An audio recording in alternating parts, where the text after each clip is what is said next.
The Yellow Wallpaper by Charlotte Perkins Gilman. Part 3.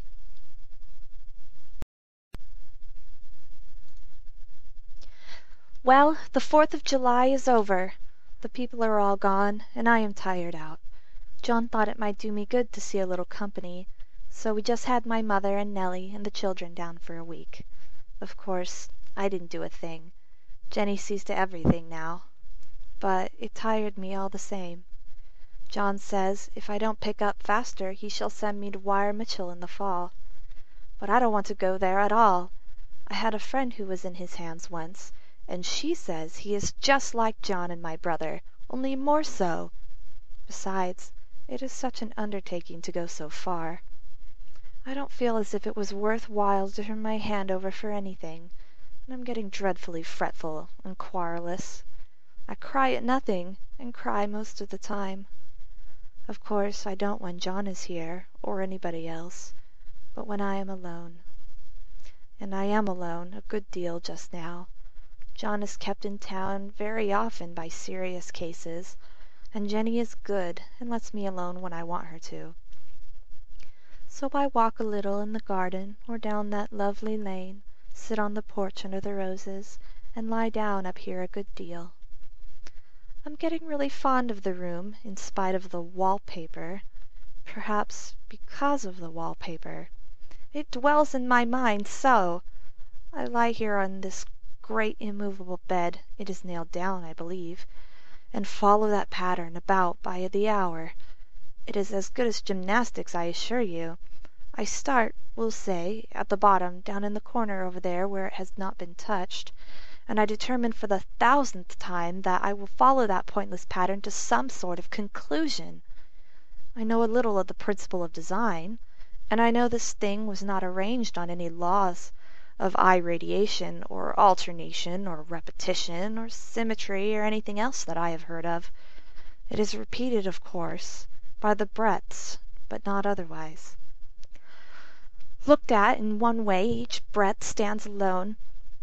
The bloated curves and flourishes, a kind of debased Romanesque, with delirium tremens, go waddling up and down in isolated columns of fatuity.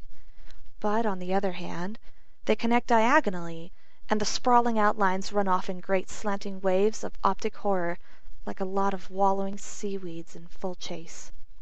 The whole thing goes horizontally, too, at least it seems so, and I exhaust myself in trying to distinguish the order of its going in that direction. They have used a horizontal breadth for a frieze, and that adds wonderfully to the confusion. There is one end of the room where it is almost intact, and there, when the cross lights fade and the low sun shines directly upon it, I can almost fancy radiation after all. The interminable grotesques seem to form around a common centre and rush off in headlong plunges of equal destruction. It makes me tired to follow it. I will take a nap, I guess. I don't know why I should write this. I don't want to. I don't feel able. And I know John would think it absurd, but must say what I feel and think in some way. It is such a relief. But the effort is getting to be greater than the relief. Half the time now I am awfully lazy, and lie down ever so much. John says I mustn't lose my strength, and has me take cod liver oil and lots of tonics and things, to say nothing of ale and wine and rare meat. Dear John! He loves me very dearly, and hates to have me sick. I tried to have a real earnest, reasonable talk with him the other day, and tell him how I wished he would let me go and make a visit to Cousin Henry and Julia. But he said I wasn't able to go, nor able to stand it after I got there, and I did not make out a very good case for myself, for I was crying before I had finished. It is getting to be a great effort for me to think straight, just this nervous weakness, I suppose. And dear John gathered me up in his arms, and just carried me upstairs and laid me on the bed, and sat by me and read to me till it tired my head. He said I was his darling and his comfort and all he had, and that I must take care of myself for his sake, and keep well. He says no one but myself can help me out of it, that I must use my will and self-control, and not let any silly fancies run away with me. There's one comfort, the baby is well and happy, and does not have to occupy this nursery with the horrid wallpaper. If we had not used it, that blessed child would have. What a fortunate escape! Why, I wouldn't have a child of mine, an impressionable little thing, live in such a room for worlds. I never thought of it before, but it is lucky that John kept me here after all. I can stand it so much easier than a baby, you see. Of course, I never mentioned it to them any more. I am too wise, but I keep watch of it all the same. There are things in that wallpaper that nobody knows but me, or ever will. Perhaps that outside pattern, the dim shapes get clearer every day. It is always the same shape, only very numerous. And it is like a woman stooping down and creeping about behind that paper. I don't like it a bit. I begin to think, I wish John would take me away from here. It is so hard to talk with John about my case, because he is so wise, because he loves me so. But I tried it last night. It was moonlight. The moon shines in all around just as the sun does. I hate to see it sometimes. It creeps so slowly, and always comes in by one window or another. John was asleep, and I hated to waken him, so I kept still and watched the moonlight on that undulating wallpaper till I felt creepy. The faint figure behind seemed to shake the pattern, just as if she wanted to get out. I got up softly and went to feel and see if the paper did move, and when I came back John was awake. "What is it, little girl?" he said. "Don't go walking about like that. You'll get cold." I thought it was a good time to talk, so I told him that I really was not gaining here, that I wished he would take me away. "Why, darling," he said, "our lease will be up in 3 weeks, and I can't see how to leave before. The repairs are not done at home, and I cannot possibly leave town just now. Of course if you were in any danger, I could and would, but you really are better, dear, whether you can see it or not. I am a doctor, dear, and I know. You are gaining flesh and colour, your appetite is better.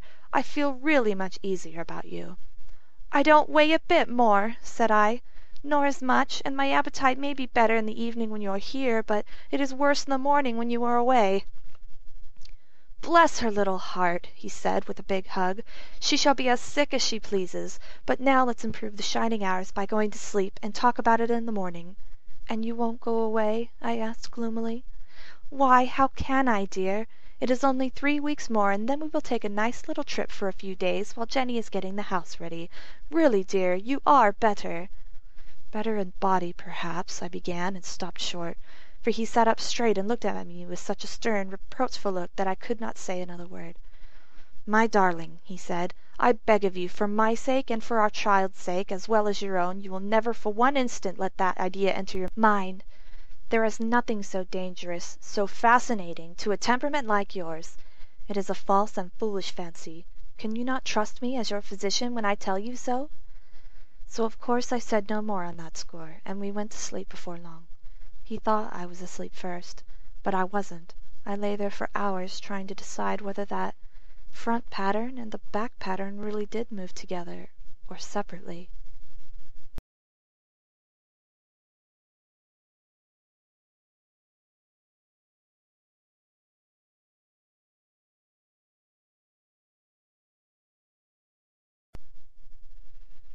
The Yellow Wallpaper by Charlotte Perkins Gilman. Part 4. On a pattern like this, by daylight, there is a lack of sequence, a defiance of law, that is a constant irritant to a normal mind. The color is hideous enough, and unreliable enough, and infuriating enough, but the pattern is torturing. You think you have mastered it, but just as you get well under way and following, it turns a back somersault, and there you are. It slaps you in the face, knocks you down, and tramples upon you. It is like a bad dream. The outside pattern is a florid arabesque, reminding one of a fungus. If you can imagine a toadstool in joints, an interminable string of toadstools, budding and sprouting in endless convolutions, why, that is something like it. That is, sometimes. There is one marked peculiarity about this paper, a thing nobody seems to notice but myself, and that is that it changes as the light changes. When the sun shoots in through the east window, I always watch for that first long, straight ray. It changes so quickly that I never can quite believe it. That is why I watch it always. By moonlight. The moon shines in all night when there is a moon. I wouldn't know it was the same paper. At night, in any kind of light, in twilight, candlelight, lamplight, and worst of all by moonlight, it becomes bars. The outside pattern, I mean, and the woman behind it is as plain as can be. I didn't realize for a long time what the thing was that showed behind that dim sub-pattern, but now I am quite sure it is a woman. By daylight she is subdued, quiet. I fancy it is the pattern that keeps her so still. It is so puzzling. It keeps me quiet by the hour. I lie down ever so much now. John says it is good for me, and to sleep all I can. Indeed, he started the habit by making me lie down for an hour after each meal. And it is a very bad habit, I am convinced, for you see, I don't sleep. And that cultivates deceit, for I don't tell them I'm awake. Oh, no! The fact is, I am getting a little afraid of John. He seems very queer sometimes, and even Jenny has an inexplicable look.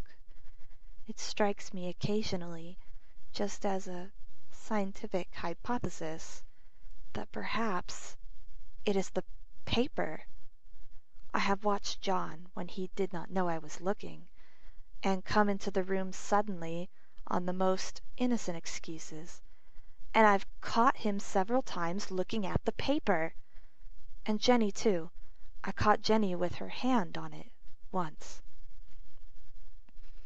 She didn't know I was in the room, and when I asked her in a very quiet voice, with the most restrained manner possible, what she was doing with the paper, she turned around as if she had been caught stealing and looked quite angry, asked me why I should frighten her so.